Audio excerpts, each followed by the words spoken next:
सबक याद आ मन जी उस्ताद। मश्क का सबक आ मश्क पढ़ मश्क अलिफ हेठ ॾिनल सवालनि जा जवाब ॾियो।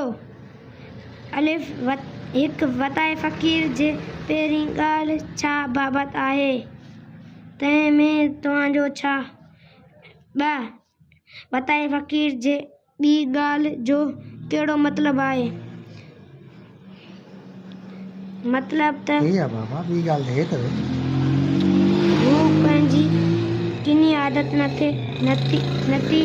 नथो छॾे ऐं आउं पंहिंजी सुठी आदत थोरी तकलीफ़ करे छो छॾे ॾियां। 3 असांखे वताए फ़क़ीर जी ॾिनल टी ॻाल्हि मां कहिड़ी नसीहत मिले थी? मतिलबु त मूंखे कंहिं कोन सुञातो पर कपिड़नि खे सभिनी सुञातो आहे।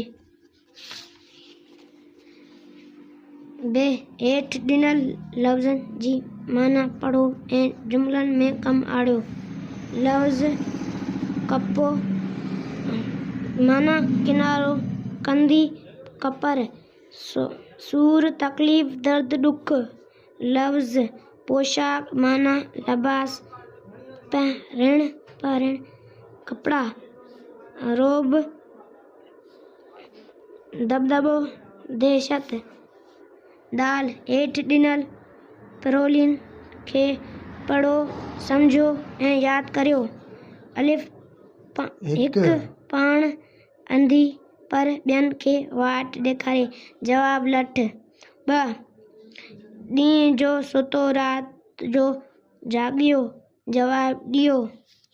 3 पाण नंढड़ी पर पुछ वण खां बि वॾो, जवाब सुई धाॻो।